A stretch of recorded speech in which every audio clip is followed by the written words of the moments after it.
For decades, George Clooney seemed like a man carved from the very stone of Hollywood itself. Flawless, golden, untouchable.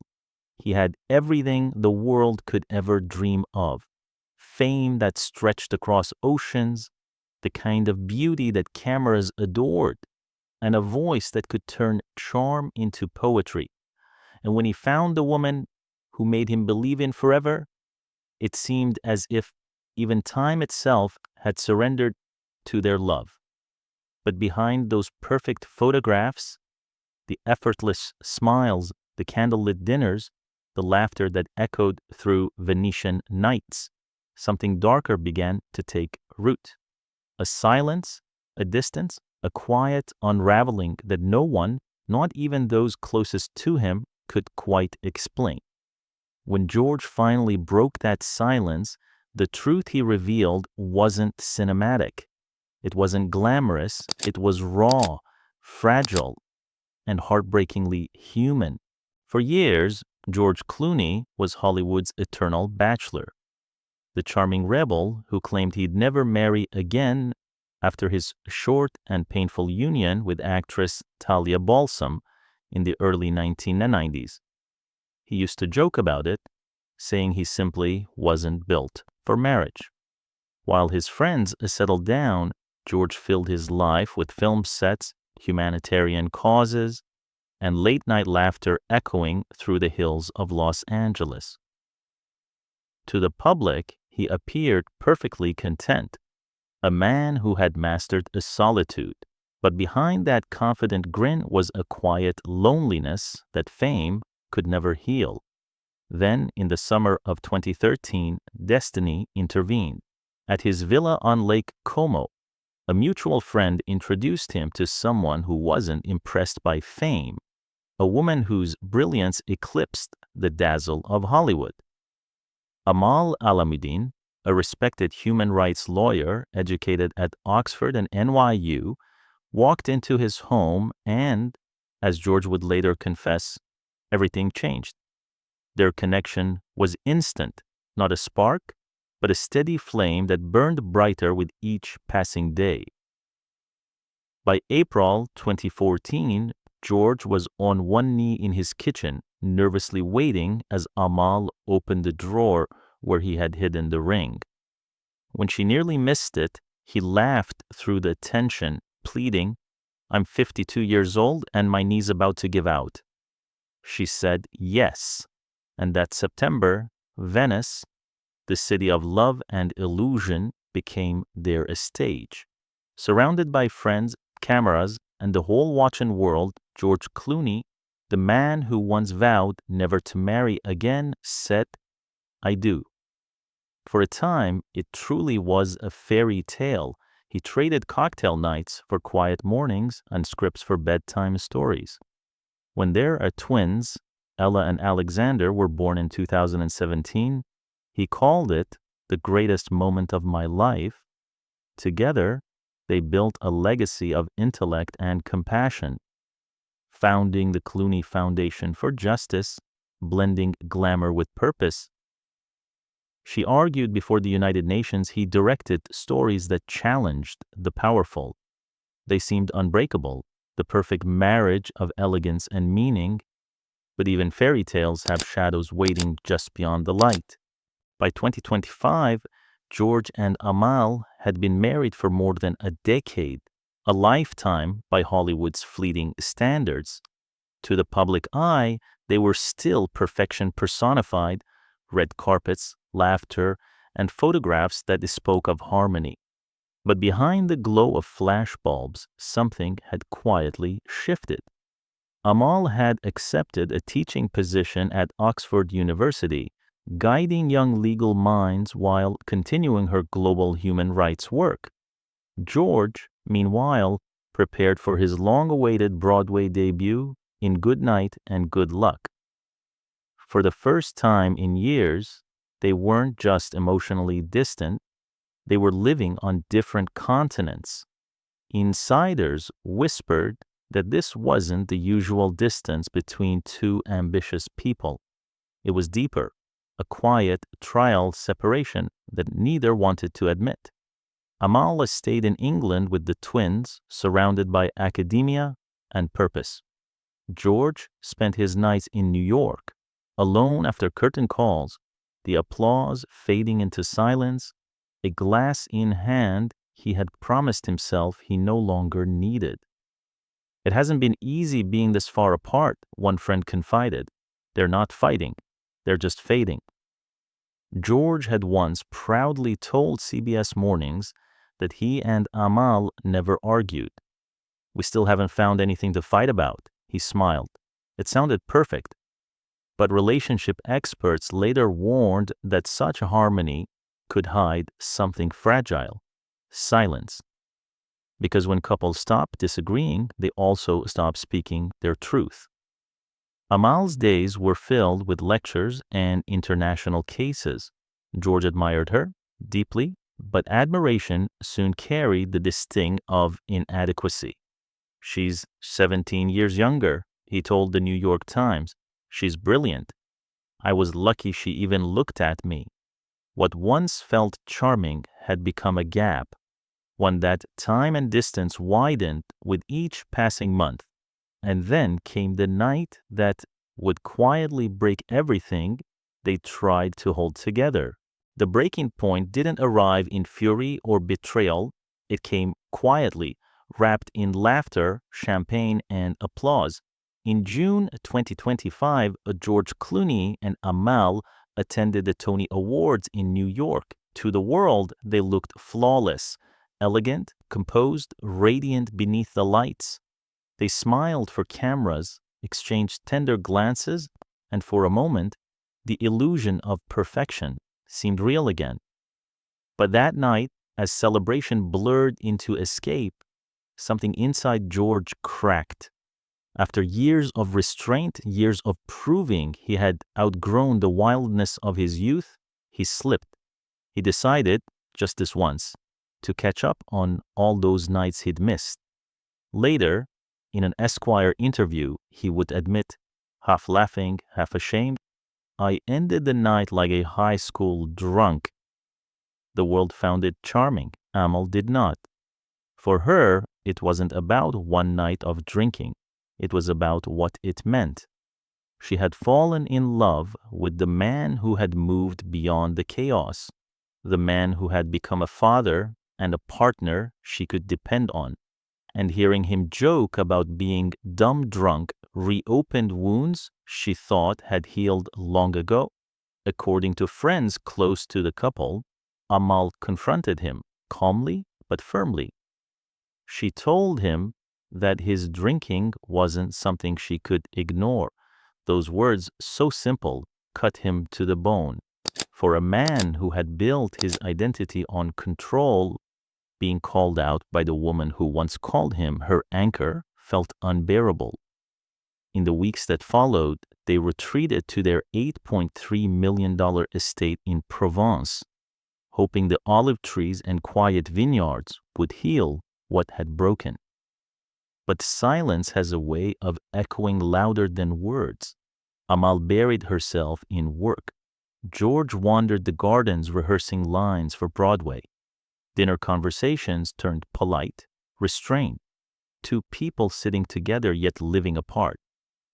She doesn't find wild nights charming anymore, one friend revealed.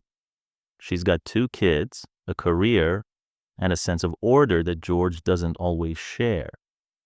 What was once laughter had become tension. What was once closeness had turned into careful distance. And before long, the whispers began. The words no couple ever wants to hear. Trial separation. By March 2025, the whispers had grown too loud to ignore. Friends, tabloids, and industry insiders all said the same thing. George and Amal were living separate lives. To the outside world, it looked like business as usual. Polite interviews, public smiles, and the same graceful image they had always projected. But beneath the facade, the reality was far more fragile. Amal had taken the twins back to England, where she continued her work at Oxford and handled international cases that demanded her full attention. George remained in New York, chasing a long-held dream, his debut on Broadway. Both told friends it was just temporary, but the distance began to feel permanent. They tried to bridge the gap with FaceTime calls, bedtime stories over weak Wi-Fi, and quick moments of laughter as Ella showed her drawings and Alexander told jokes only a father could laugh at. But love, even the deepest kind, can stretch only so far. Days became weeks, weeks became months, and the connection that once felt unbreakable began to thin like thread pulled too tight. They are used to being apart for a few days, one insider whispered. But this is different. This is testing them in ways they never expected. Amal's days were consumed by duty, lectures, case files, the steady rhythm of purpose. George's life, by contrast, was filled with lonely applause, empty hotel rooms, and the silence that follows when the curtain falls. He admired her success, but in that admiration lived a quiet ache, the feeling that she was building a world in which he no longer fit. The tabloids called it the perfect couple crumbling, and for once, neither of them denied it. They didn't fight the rumors, they didn't correct them, they simply stayed silent. And that silence spoke louder than any public statement ever could. Friends, said Amal, viewed the time apart as reflection. George saw it as exile. He missed the small things, the sound of her voice in the kitchen, the kids running through the halls, the smell of her perfume on the pillow beside him. In New York, he had fame, applause, and everything the world admired, but not the one thing that mattered. And just as the world began to believe the love story was over, the couple reappeared, hand in hand, radiant, walking the red carpet at the Venice International Film Festival. The crowd erupted. Cameras flashed. For a moment, the illusion of perfection returned, but those close to them saw what the world did not. The smiles were practiced, the laughter soft, the warmth faint. Sometimes what looks like peace, a friend quietly said, is just sadness dressed in silence. The turning point came quietly, not through a press release, not on a red carpet, but in a moment of weary honesty. In the autumn of 2025, Glamour magazine published an interview with Amal Clooney, meant to highlight her friendship with makeup artist Charlotte Tilbury. But what captivated readers wasn't the talk of beauty or fashion. It was her rare mention of George. I have a partner in life who is so supportive of what I do, she said softly, glancing toward him as he moved in and out of the room. When I became a mom, he was the first to say, "You've got this speech at the Security Council. I'll take care of the kids. Go do it." Her words quieted the storm, at least on the surface, but beneath their warmth lay a faint echo of something fading, gratitude touched with melancholy, as though she was remembering the man he used to be, rather than describing the one she lived with now. For George, hearing those words was bittersweet. He had always admired Amal's brilliance and compassion, her ability to walk into rooms of power and command respect without ever raising her voice. But those same qualities now reminded him of how far apart their worlds had drifted. "She's the strongest person I know," he told a friend, "and sometimes that strength makes me realize how fragile I've become." When George finally broke his silence later that year, it wasn't for headlines, it was for truth. In a quiet interview, when asked if the rumors were true, if his marriage was ending, He paused for a long moment before answering. Marriage isn't about us staying the same, he said slowly. It's about holding on when everything around you changes, and when you change too. He didn't confirm a divorce, nor did he deny it. Instead, he spoke of the kind of heartbreak that has no villain, the kind where two good people simply grow in different directions. Sometimes, he whispered, you can sit across from the person you love and feel miles away. And when that happens, it's not anger you feel, it's grief. Those words, simple, raw, and human, were his confession. There had been no scandal, no betrayal, no explosive ending, just time, ambition, and silence wearing love down grain by grain. The world finally saw George Clooney not as Hollywood's untouchable icon, but as a man, one who had loved deeply, lost quietly, and learned that even the strongest hearts can fracture in the gentlest ways. By the end of 2025, the fairy tale that once enchanted the world had quietly unraveled.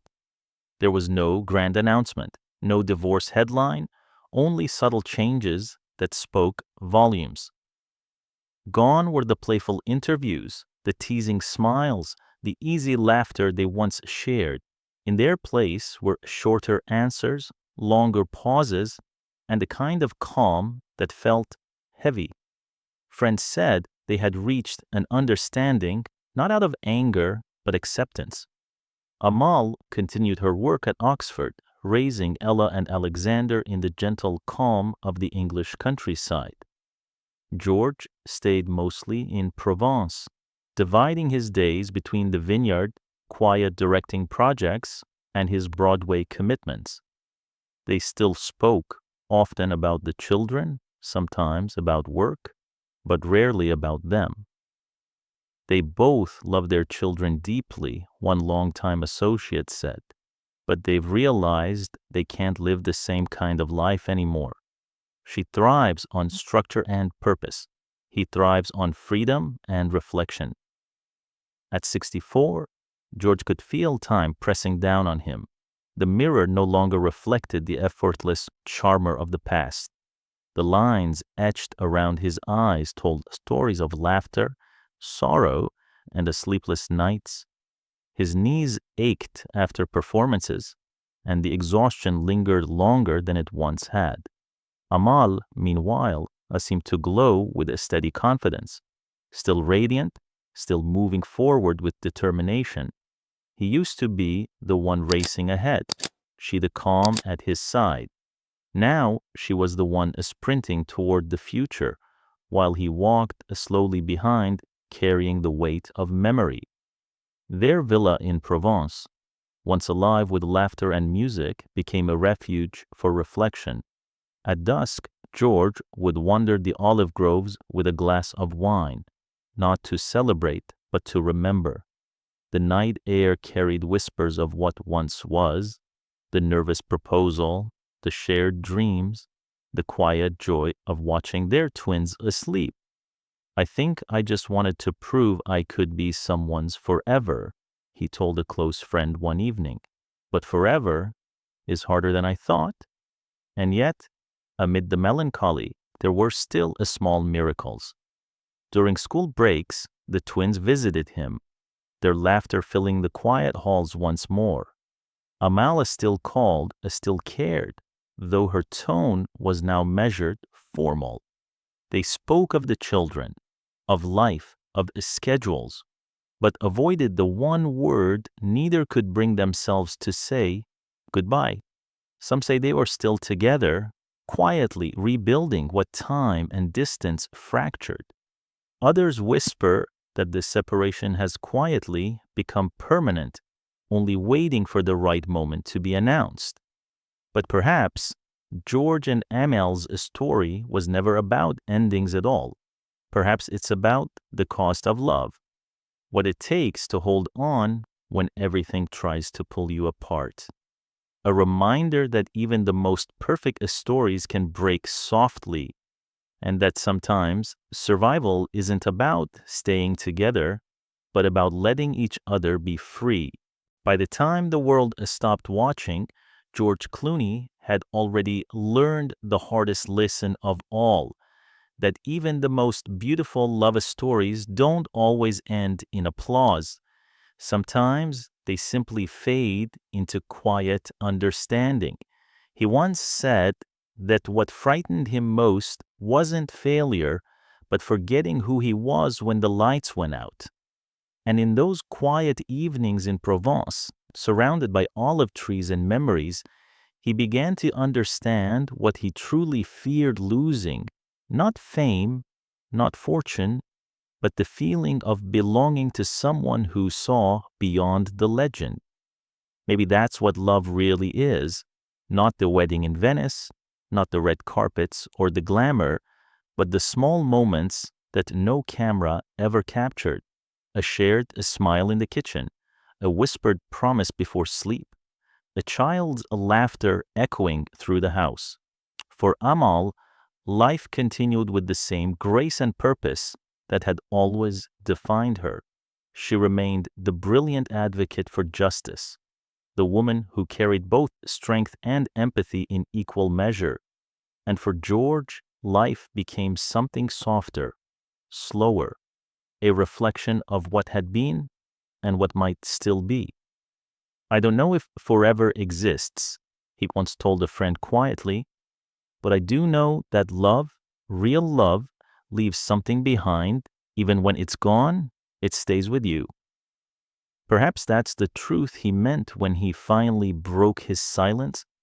That love, in its purest form, doesn't always last, but it always matters. That even when two people drift apart, the memories, the laughter, the kindness, the lessons remain, echoing through time.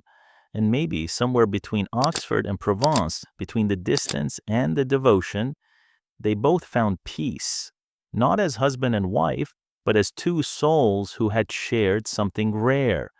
Because in the end, even after the fame fades and the headlines disappear, what's left is the humanity, the quiet ache, the gratitude, the love that once was. Do you think love can survive distance, silence, and time? Share your thoughts in the comments below. And don't forget to like, subscribe, and join us for more untold Hollywood stories.